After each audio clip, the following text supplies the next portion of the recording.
Hi, everybody. Welcome to our webinar for MPDC. Thank you so much for joining us this afternoon, evening. I'm Adam Anthony. I'm Assistant Dean for Washington Semester Programs here at American University. I have talked to some of you a number of times during this very interesting spring and early summer that we are having about the mentorship program, and thank you so much for joining us again. So today we are going to spend time going through, in a fair amount of detail, the detail that we understand about the way forward for the fall, and then give you a lot of opportunity to ask questions. If you'll notice at the bottom of your screen there, you'll see a Q&A button. If you have any burning questions, go ahead and put them in there, but we're going to reserve the bulk of the time this afternoon for your questions. Again, I'm Adam Anthony. I'm going to let my colleagues introduce themselves. I'm the Assistant Dean. I supervise the day-to-day functions for this program, the mentorship program, as well as our Washington Semester Program, and also we run a gap year program. I've been at AU for just about a year, but I've been working in DC since 1991. So you can do the math and figure out that I'm at my general experience level. So Ashley, why don't you introduce yourself? Hi everyone, I'm Ashley Barnes. I'm the Senior Advisor for the Mentorship Program. I work with students throughout the summer as well as during the fall semester on academic and non-academic related matters. And Richard? Hi everyone, this is the first time you will have been seeing me. My name is Richard Duncan. I serve as the program manager for both the Complex Problems First Year Seminar Program and the University College Living Learning Community. So I will be working a lot with some of your faculty members and some of the programming that really brings that complex problems experience to life. And I've been at AU now for about 4 years. Cool. Hi everyone, my name is Gül Mescioğlu Gür. I'm a professorial lecturer at AU since 2017. Before I was in George Mason University, and my expertise is conflict resolution. So I'm teaching courses on peace and conflict, peace and security, intercultural understanding, and complex problems. And originally from Turkey, but in the States since 2005. And Marissa? Hi everyone, my name is Marissa Whitaker and I am the enrollment specialist for Mentorship Program, GAP Program, and Washington Semester Program. I assist students through the application and admission process and also assist with some career development aspects as well. Good. Okay, well thank you everybody. So again, we're going to go through this presentation in a relatively brisk manner and then try and reserve the bulk of the time for Q&A. So we thought it was important, you received, students have received an email from President Burwell and then a follow-up email from me, but we thought it was important to talk through some of the broad brush strokes of what the fall is going to look like to give you as much information as possible. The program is called the AU Forward, and it is literally us looking forward to try to give you a sense about what's going to happen in the future.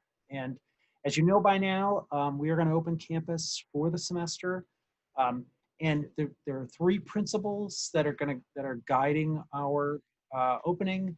But the primary principle is the health and safety of students, faculty, and staff in the AU community.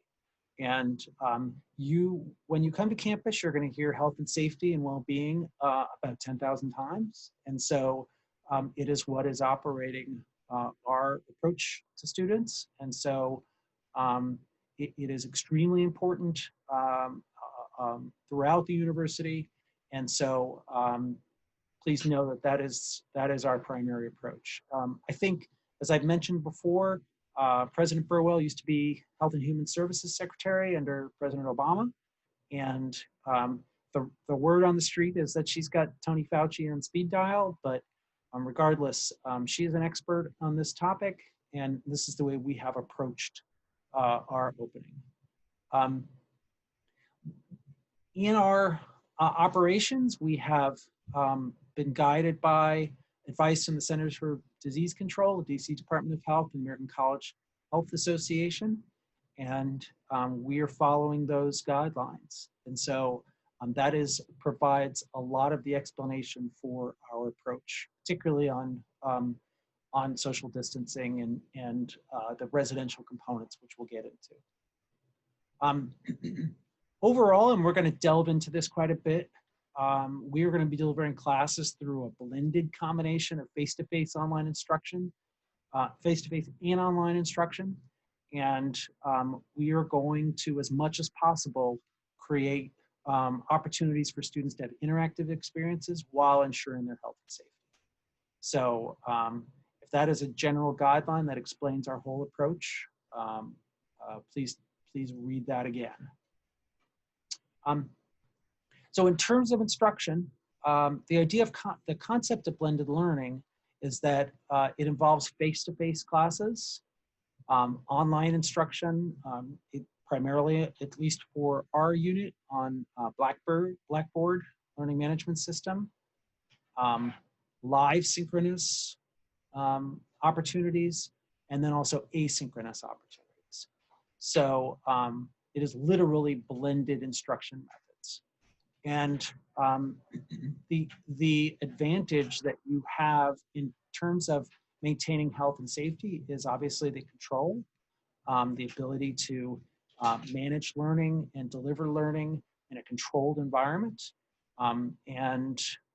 Obviously, face-to-face classes present the most difficult control, and we will get into specifically how that will be managed. But so it is, my message to you is that this is going to be a different experience than many college students had and many high school students had in the spring semester, where essentially we had about a week to prepare to move classes from fully face-to-face to online. And this is a much more sophisticated approach. We actually have significantly upgraded our online instructional capabilities to alter classes to provide a more engaged and also interactive online environment. So, that is the overall approach that guides all of our instruction. In terms of the student services, this is broadly on-campus housing is being restricted to first and some second-year students only. So every student who wants housing on campus, who is a first-year student, has had the opportunity to request it. I think you know by now that all the rooms are singles. As I indicated in the email, MPDC will be housed in Leonard and Cassell halls. We are still learning the composition. Apparently that is happening this week. Decisions are being made in terms of where students will actually be placed, and we will communicate that to you moving forward. But Leonard and Cassell halls are the halls that MPDC students will reside. So all student services will be available to all students, MPDC students including. Almost all of them will be remote to maintain social distancing. So we are still working out the details of what that looks like. As you know, part of the reason that you're interested in coming to AU is the support that we offer students, and we have comprehensive student support. That is complicated to plan. So we are finalizing those details. But know for now that everything that you expect as an AU student in terms of student services will be available. Just almost all of it will likely be remote.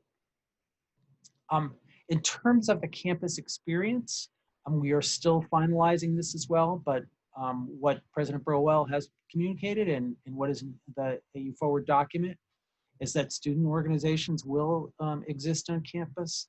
There'll be select small events. We are going to be very careful about large events on campus, but there will be select small events, and there are going to be significant opportunities to create community and connections. Where you are particularly lucky is that, as Richard is going to talk about, the living learning community has that built into it. And so you were stepping into already an incredibly rich, complicated, and pretty amazing community that's going to provide you support and opportunity to start your college career on the right path. Finally, there's going to be a focus this semester on career readiness. You have an advantage again because you're going to be in an internship and you're going to be supervised by faculty, and you're going to have our staff to help guide you. But the whole campus community is going to be guided by the same career readiness, skill building workshops, courses. Fall break actually will be dedicated to this. It's going to be a 3-day skill building career readiness weekend. And so it's an opportunity for you to participate on a wide variety of topics that is being fleshed out right now. But what they're actually talking about is even maybe 1-credit courses that are available to you to take on a Saturday or Sunday to help you learn skills that you might not otherwise learn. For you, because you'll all be doing internships, at this point it'll all be old hat, but for many first-year students not in the LLC and not in MPDC, this will be a brand new experience.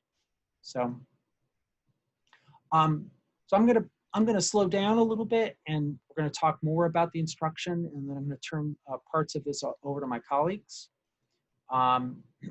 So for complex problems in AUX1, the mix that I talked about at the start of this presentation will be in place. The face-to-face instruction, as I talked about, synchronous and asynchronous instruction. A big part of complex problems in AUX1, independent meetings with instructors, and then the LLC programming. So Richard, any comments you want to make about that, that mix there? Sure, yeah. So we're actually very fortunate with complex problems and AUX1. The university has prioritized them as one of our most crucial experiences for first-year students. And so as we looked at what spaces we could utilize for in-person meetings, complex problems and AUX both received dedicated classrooms so that they could have a higher frequency of in-person meetings than most every other class. So you will imagine you would probably be meeting with your complex problems or AUX class every other week, but that would be one meeting for a class that meets twice each week. You would meet once every other week. So out of 4 meetings, you meet 1 time. So that's 6 or 7 times throughout the semester. But that is a higher likelihood of seeing your peers and talking through the course content and being able to tackle issues and challenges. So it is a really positive thing that the university has prioritized complex problems so much. Good. Okay, and so Richard is going to get more into the LLC programming aspects of it a little bit later. The second part of this is college writing. And what we understand from our colleagues in the Writing Center is that there will be a few whole class or small group face-to-face meetings. It will otherwise be largely online, maybe mainly with synchronous instruction and some asynchronous instruction. The MPUK program last fall had an online-only college writing experience delivered from AU to Bath Spa University, and it was fine. It was great for many things. The 6-hour time difference was a challenge, but the addition of whole class and small group face-to-face meetings, in my opinion, is going to make this a great class. The writing, of course, is a more complicated and more individual mentoring experience. And so the whole class is important, but the small group face-to-face is really important. So you will get some of that in college writing. The MFP, what we call the MFP, the Mentored Field Practicum, that is the course for which you will receive credit for your internship.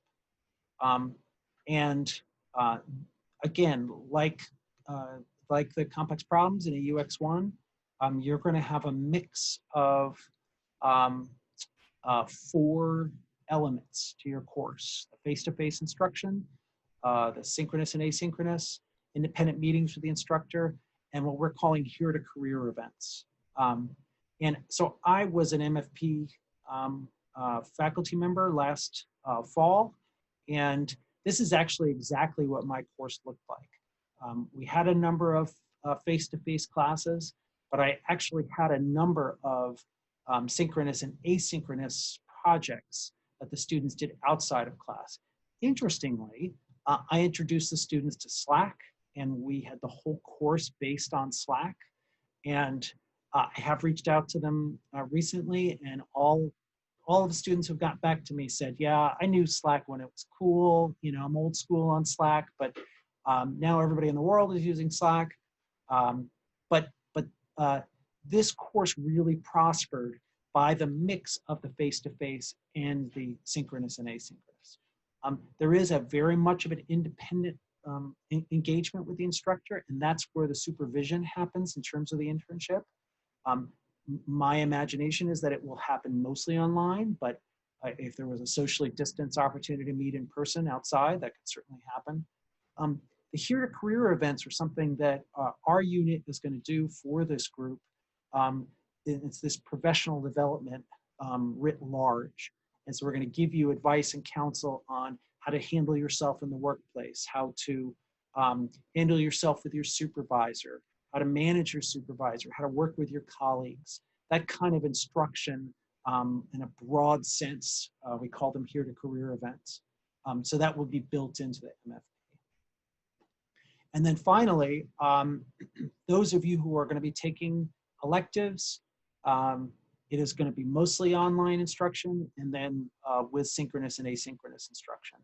And I think what you'll perceive from Richard's comments about the AUX1 and the complex problems is that there's a lot more face-to-face engagement with those 2 courses, those 2 opportunities, as opposed to the electives.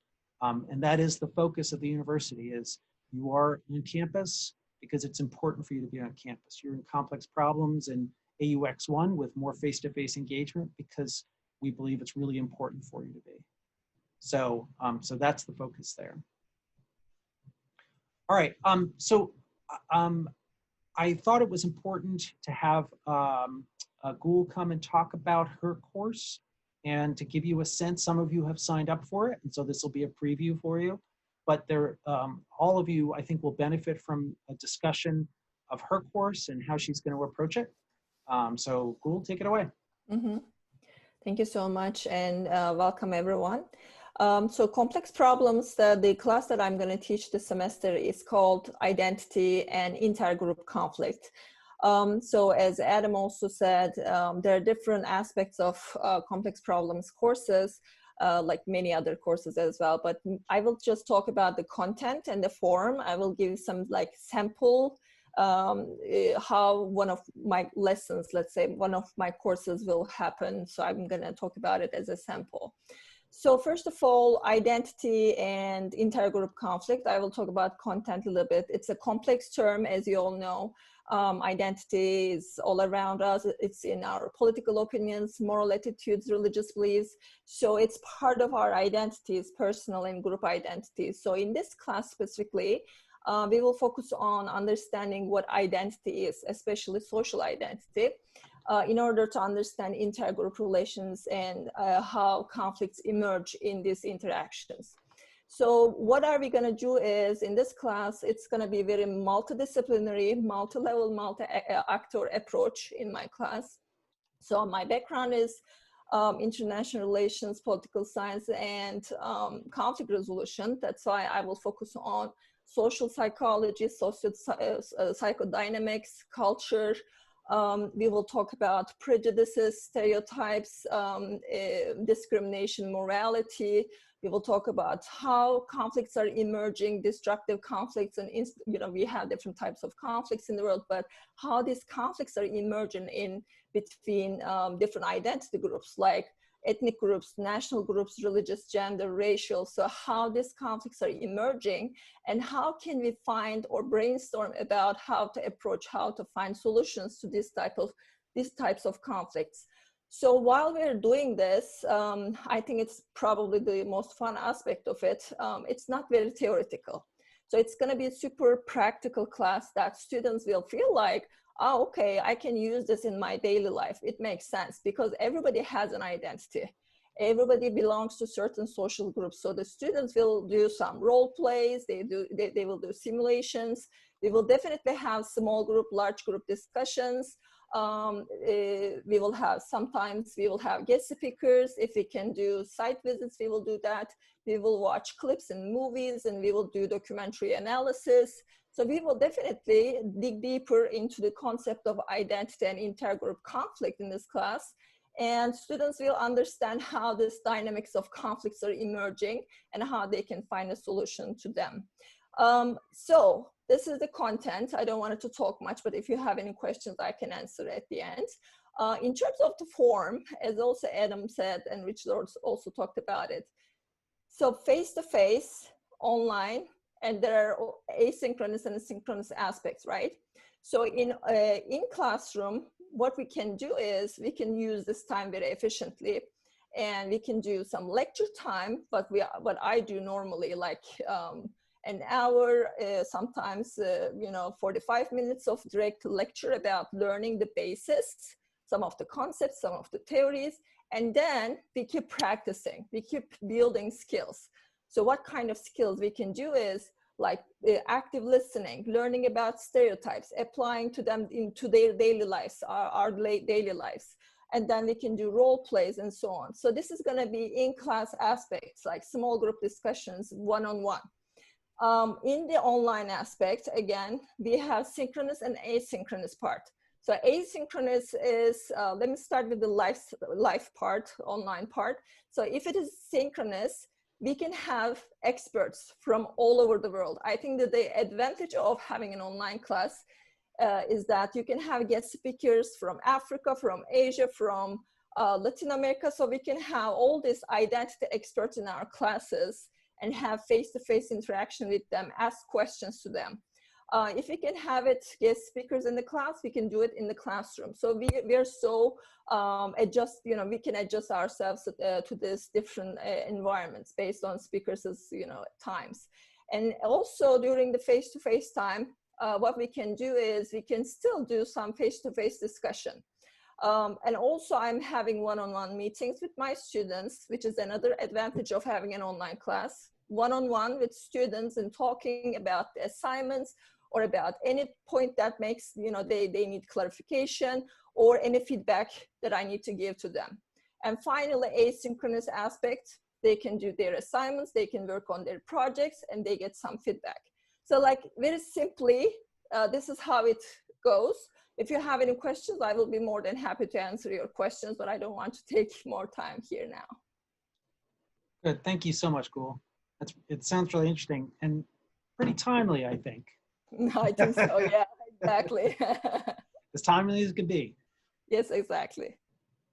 Good, thank you so much. Thank you.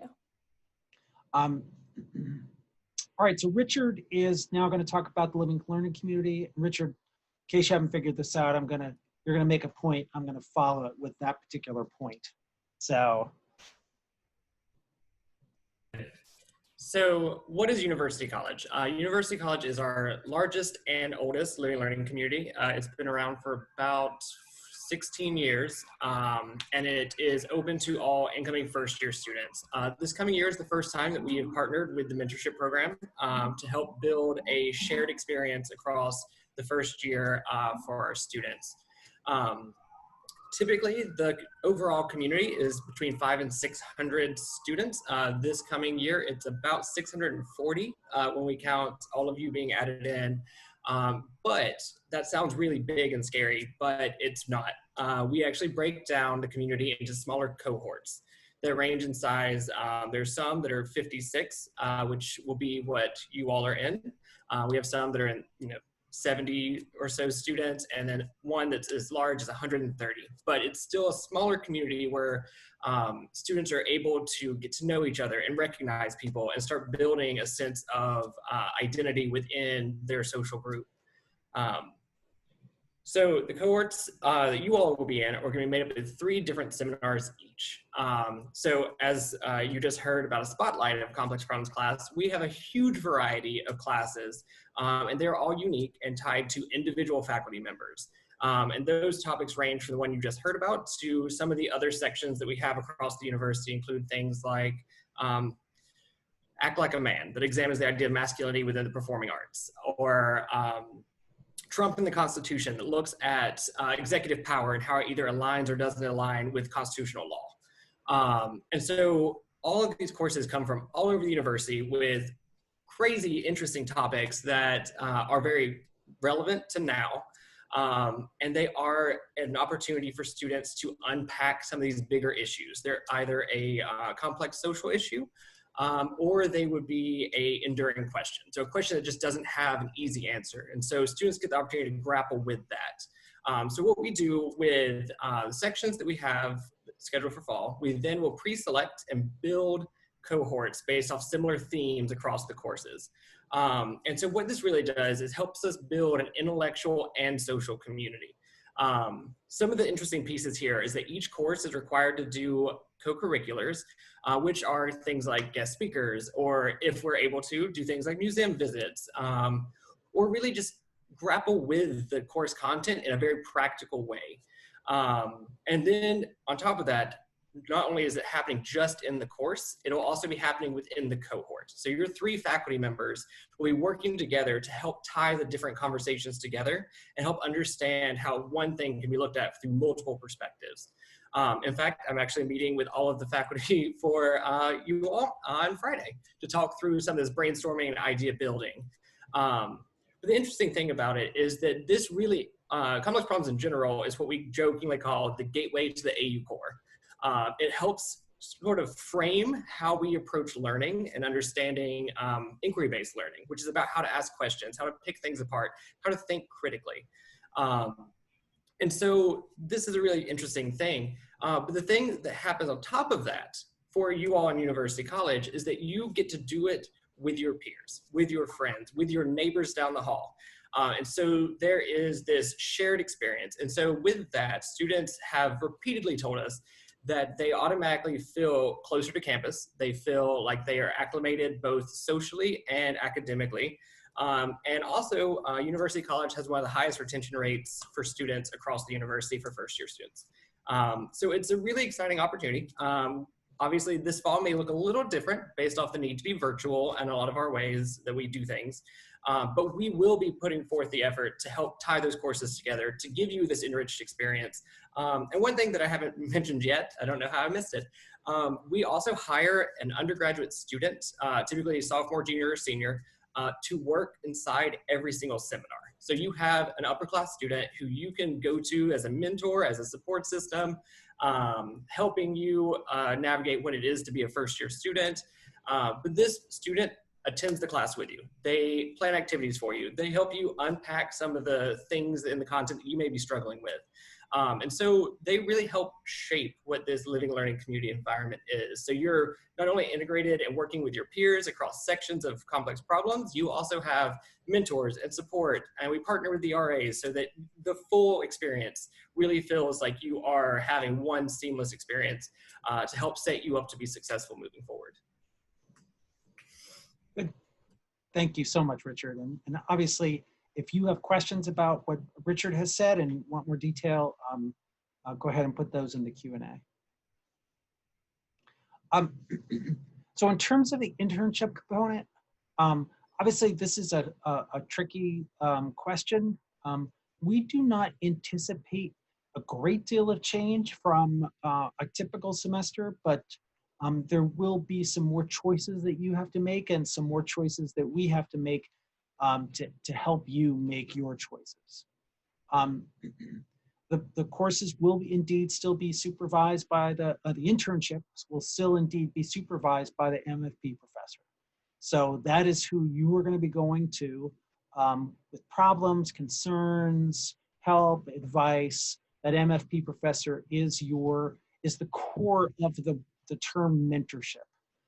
They are providing you mentorship on how to help your internship be the most successful for you.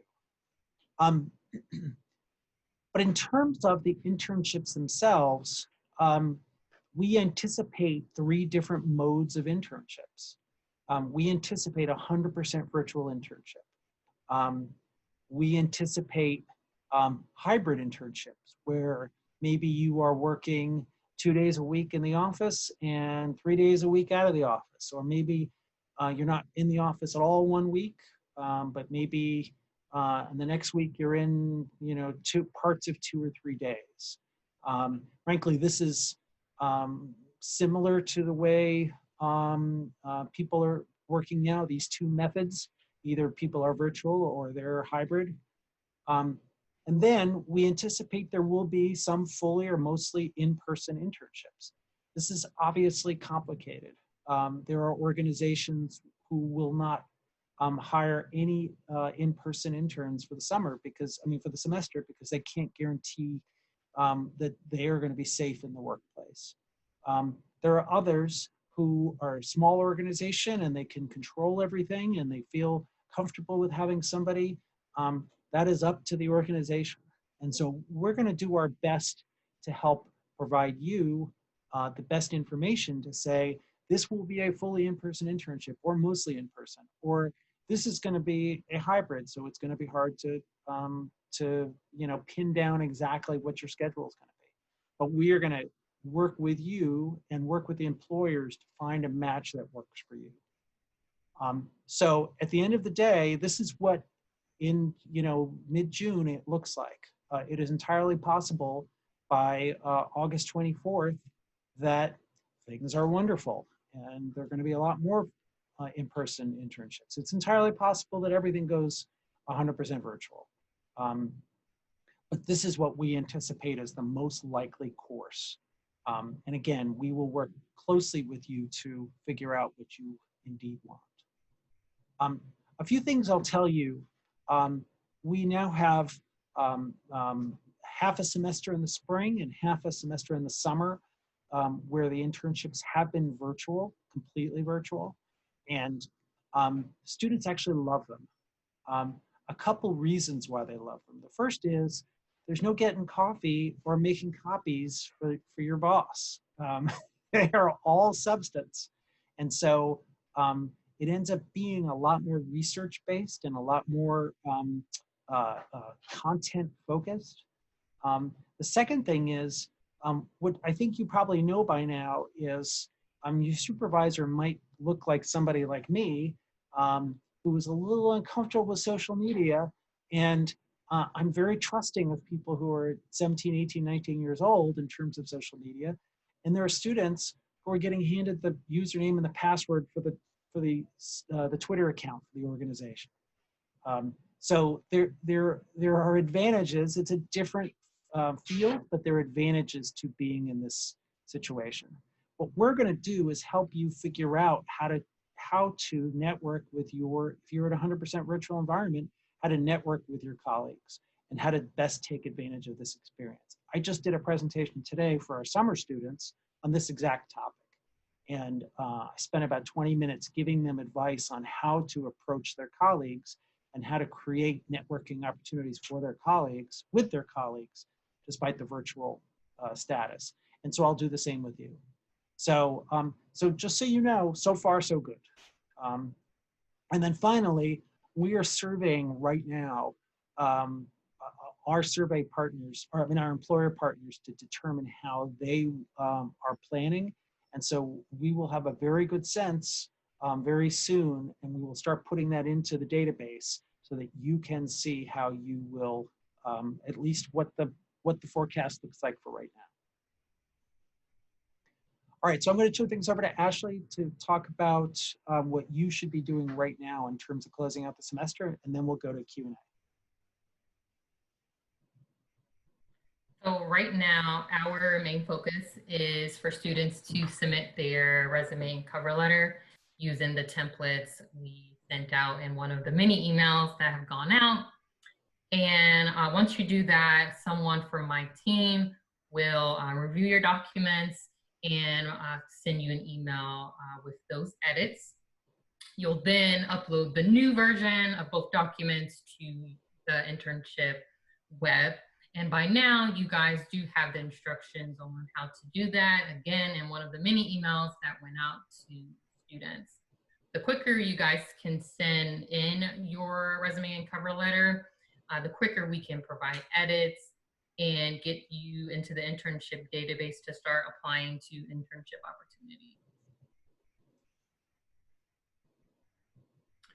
So one thing to think about when you're drafting your resume and cover letter is to think about the type of internship you would want to have. Of course, as Adam has mentioned throughout the presentation, you do have some options, and ultimately it does depend on the organization. So again, it can be 100% virtual, hybrid, or fully or mostly in person. So you would also want to start looking through our internship database, especially if you receive your approved resume and cover letter. You do want to start looking for internship opportunities. And we do recommend students to narrow down their interests and hone in on various organizations. So we do recommend students to group those organizations in various buckets, including if you're interested in interning on Capitol Hill, taking an internship opportunity in journalism and media, so on and so forth. And lastly, we will have Zoom meetups for students as well. Definitely stay tuned for an email about that. We hope to have them in July. Good. Okay. Well, so that is our presentation. It is, we've got about 20 minutes or so for questions. We can stay on a little bit longer if there are more questions, but I'm going to turn things over to Marissa. So take it away. Thanks, Adam. All right, we have a list of quite a few good questions, so I'm just going to go through them. First, let's see. We had a question, maybe Richard, Adam, you can help me with this. Somebody asked if we know more or less the breakdown between face-to-face versus online, asynchronous, et cetera, classes for the fall semester. Richard, you can. Yeah. Like I mentioned earlier, for complex problems in AUX, we will be meeting 6 or 7 times. So traditionally where a class, again, would be meeting, 4 times, we'll be meeting 1 time within that. So about 25% of a traditional schedule will be in person. The rest will be either online, synchronous, or asynchronous, depending on how the faculty member chooses to steer the course. And you will be hearing from your faculty members about the specific plan that they plan to use for their course closer to the start of the semester. The other programs will vary based off specific program and courses. Thanks, Richard. Richard, another question for you. Somebody asked about the UC cohort and asked, are MPDC students automatically a part of the UC cohort? Yep, so the complex problems course that you are enrolled in is a part of a cohort within University College. So between the sections set aside for the mentorship students and our first year students, we have a total of 40 sections total, 9 of which you can enroll in. And that builds into the cohort that then goes into the larger community of UC. So once you are enrolled in your complex problems course, you are a part of University College. Thanks, Richard. Okay, Adam, we've had a couple questions about housing specifically. Somebody asked if the students have to request their housing. Another person asked if students are allowed to stay off campus and do classes completely virtual for safety's sake. Will you touch on that a bit more? Sure, yeah, you should have received an email last week letting you know about the changes in housing and indicating that you indeed did want to live on campus and accept housing.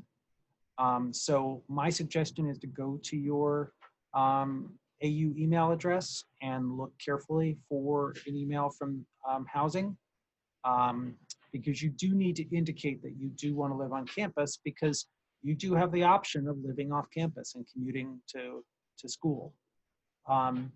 In terms of being able to do the courses all remotely from home for true safety, you know, what Richard said is operational for the complex problem courses in particular. There will be in-person meetings. We are still trying to work out accommodations and how that would work remotely. But I'm not confident that you would be able to do it all 100% online at this point. We are still working out a lot of those details. Thanks for that clarification, Adam. Oh, this is an interesting question. So somebody asked, will there be club meetings during the fall? And also, will students be able to participate in Greek life in the spring? I'm not sure. Do you know the answer to that one, Adam? There will definitively be club meetings. And that is an excellent question about sororities and fraternities in the spring. I will be honest with you. I'm actually on one of the task forces that has helped plan all this and distribute information around campus. And I have not heard one word about Greek life. So we will find out, and we will definitely communicate with you about that. A great question. Yeah, great question. Okay, let's see. We've had a couple questions specifically about the internship search. Adam, I know you touched on this a little bit, that we've been reaching out to our internship supervisors to try and inquire what each organization is doing for the fall. There's been a couple questions. Do we know specifically which organizations are doing what?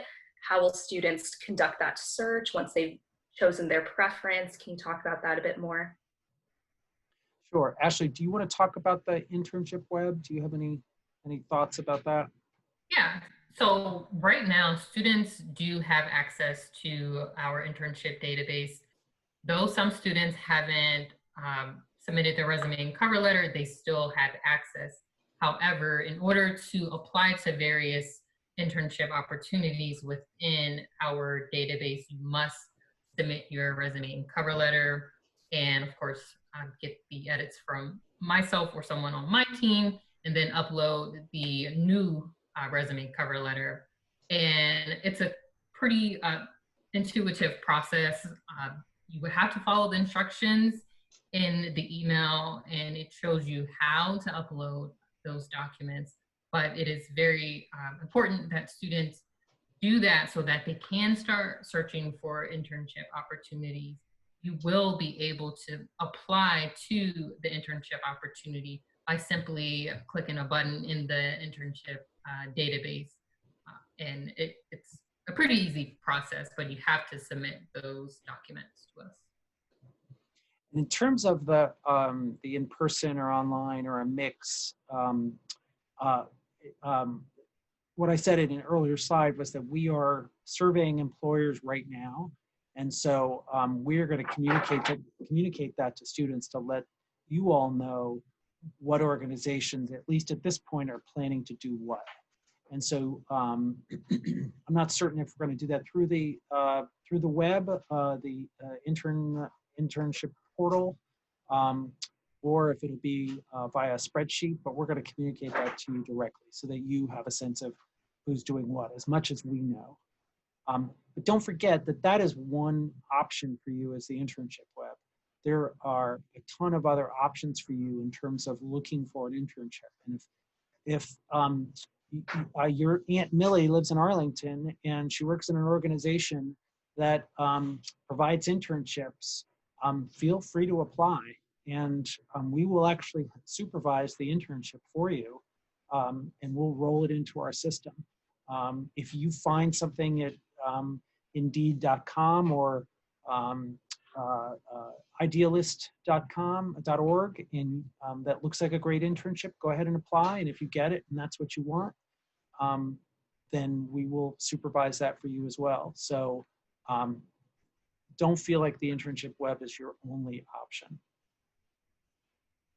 And I also have one thing to add about the internship database. So like I mentioned, you guys do have access to start searching. And I wanted to make sure that you guys are aware on how to do that, even though you receive emails about this process. But if you log into the internship web database, on the left side, you'll see job postings. Make sure you click job postings, and then it will bring you to the page that says internship and job postings. You'll see an empty box that says keywords. So that box, you'll be able to enter keywords to search for a specific internship opportunity that you see yourself applying to. Thanks, Ashley. That was somebody else's question, so you're right on it there. Let's see. We have quite a few. I have another question, excuse me, for Richard. Somebody asked, how is the UC at University College experience impacted by some of the students living off campus? Sure. So obviously this fall semester is going to be a little bit different. So the bulk of the UC components like programming and events and that kind of stuff are going to be held virtually, so that it has a higher accessibility to all students. Because as you can imagine, if we have 600 students being invited to an event, we have no space where they can be socially distant and follow the correct guidelines. So not being on campus, you'll still be invited and be a part of some of the online, discussions, guest speakers, those sorts of things. So you're gonna have the same thing. You just won't necessarily have your classmates down the hall from you. You're not gonna be, in the same study room together at the same time. And you're not gonna have that just like community feeling that goes along with it. Again, this fall semester is a little different, but we are prioritizing a lot of the experiences to be virtual for the living learning community component. So if you elect to not be present on campus, it's not like you won't be invited to those same events. Thanks, Richard. Great. Adam, I know that you touched on this briefly, but we've had a couple questions about student services. Specifically, are dining halls available? Will our students be allowed, or are they supposed to select meal plans? Is the gym open? Can you answer those specifically? Yes, in terms of dining, the dining halls will operate, and you should be approached through your AU email in early to mid-July to ask you to make a decision about your meal plan. The difference is that with everything else, because we're de-densifying is the term of art, there's not going to be a buffet option. We have one primary buffet-oriented dining hall, the TDR, and that is going to be it's going to be converted into what's called grab and go. So there will be prepackaged sandwiches, prepackaged salads, prepackaged meals, and so you'll literally grab it and swipe and go. And that is, that's the way the whole world is going in terms of buffet. Buffet restaurants are in the real world are modifying their offerings or going out of business because health departments all over are shutting down buffets. But the standard meal plan, the standard choices that you'll have in terms of the one meal plan option and then a higher meal plan option you'll be offered, it will just all be grab and go. Thanks, Adam. Okay, Ashley, I think perhaps you can help me with this one. We've had a couple questions just clarifying the courses for the fall. Specifically, somebody asked how many classes are students marketing. Mhm. Can you just really quickly give an overview of the courses? Sure. So the required courses for students in the program include AUX1, Complex Problems, College Writing 100, and the Mentor Field Practicum course. So those are the 4 required courses. We do have some students taking one additional course. We refer to those courses as pathway classes, and that will put students at 14.5 credits should they do 5 courses. And forgot to mention, the pathway courses include economics, a math class, or politics in the US. Students do not have to take 5 classes. They can simply just do the 4 required classes, which gives students 11.5 credits. Thanks, Ashley. No problem. Our website too offers a little bit more in-depth information about each course as well as a sample schedule. So I'd recommend checking that out for a little bit more information. Okay, let's see. Hi, Marissa. Can I chime in real quick about a couple questions that I've seen about internships? Please. We have a question about, can students look through the portal before submitting the cover letter and resume? So to answer that, it's not ideal for students to do that. But like I mentioned, students do have access to the internship database at this point. We had a deadline of June 15th. So a week ago or so, but students can look, but like I mentioned, in order to apply to those internship opportunities, you have to submit the resume and cover letter.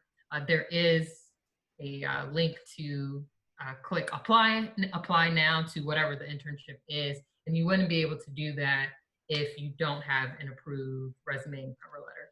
And our system does a great job at tracking all of our students and seeing who hasn't or have submitted their resume and cover letter.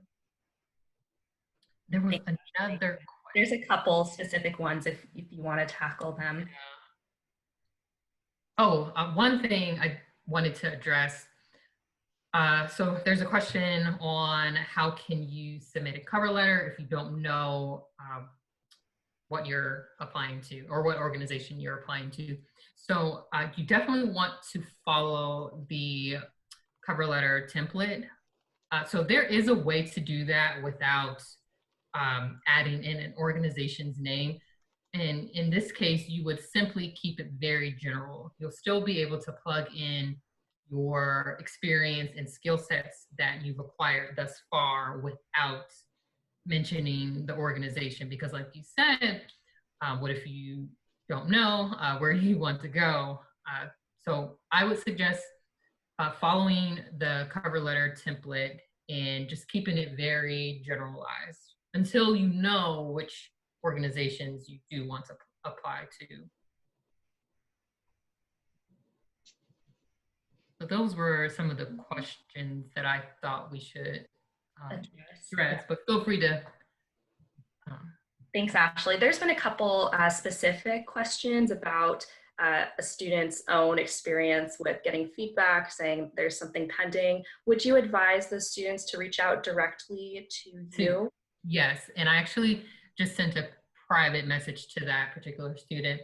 And for any student who have more specific questions about their resume and cover letter, definitely reach out to me.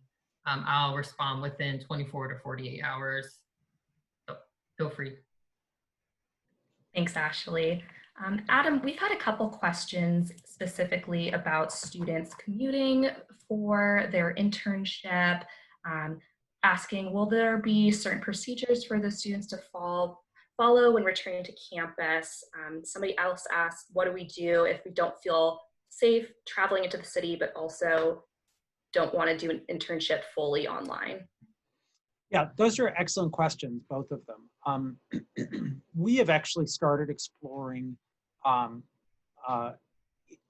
on-campus internships. I do know that the Office of Human Resources in particular has indicated that they would like to take students in an internship for the fall.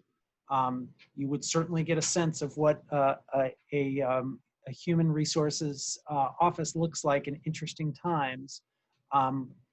Some other options that we have brainstormed, one in particular, the primary university, the primary public radio station in the DC area is WAMU, and that stands for American University. It's part of the American University. And I want to approach them and ask them to consider our students for internships. So it is an excellent idea, and with a bit of time on our hands, it's something we're going to do, but there's nothing stopping you from right now from looking through the university and considering what parts of the university you would want to apply to. Let us know, and we can be helpful in endorsing you, much as we would an outside employer. But that would be the best thing, is look and see what parts of the university appeal to you, and approach them and ask if they would consider you for an internship.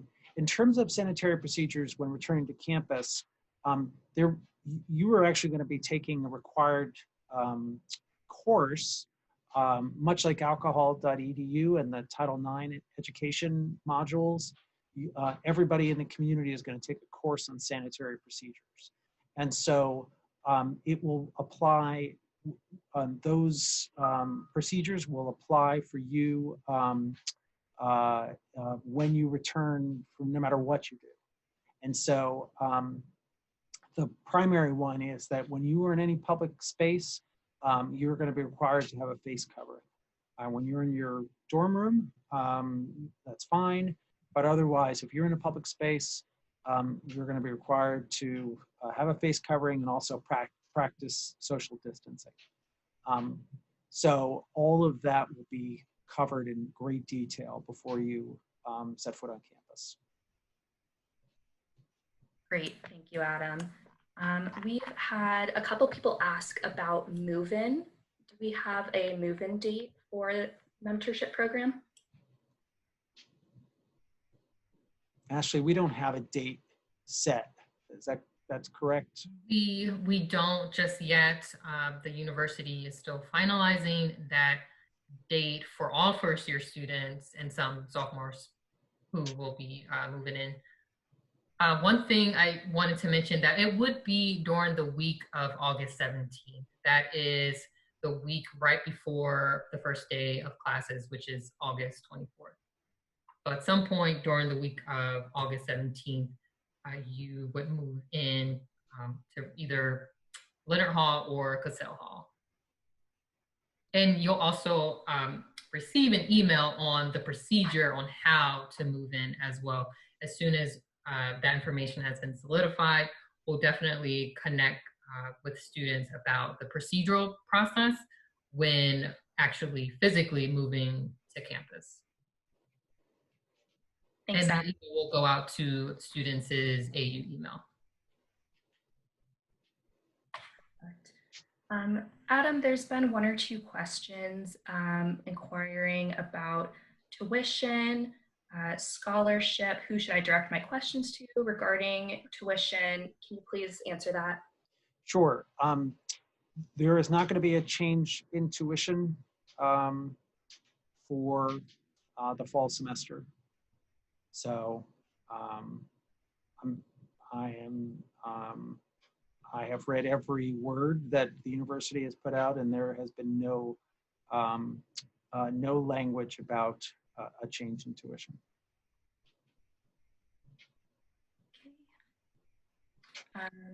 Let's see, I know we're approaching 6. Adam, do you want to answer any of these specific questions? Take over. Yeah, someone asked about spring, and I think this is an excellent question. And we, believe it or not, have started planning for spring. It seems like it's a million miles away, but we have started thinking about spring. Knowing AU, it will be, we as a university have already started planning for spring. So what I can tell you, one thing that if things, and this is my personal opinion, that a lot will depend on the timing of the plans for spring, depending on the conditions, but you will know a very detailed plan as early as possible. I'm not saying you will have a quick answer, and I'm not saying you will have a completely satisfying answer, but you will get a fully featured answer like this answer as early as the university can make it happen.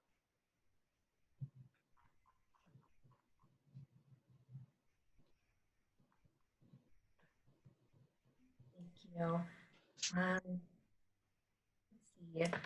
There have been, oh, good question. Will we be hosting any more webinars over the summer about specific things like the move-in process? Yes, we definitely will. Ashley and I have started, we started discussing this this week. And so stay tuned for a detailed webinar detailing move-in, both from the university and then from our perspective. And we've had a couple more questions about if we know the timeline for when students will receive their housing assignments. Yeah, what I understand is these decisions are being made right now, literally right now, and that as you can imagine, it's a super complicated question to place thousands of students in dorm rooms and then overlaying over this the UC question, and so but the assignments are apparently coming sooner than later.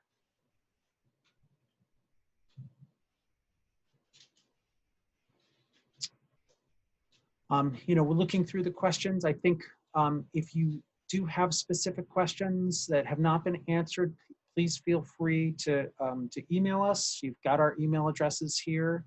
We're happy to answer them.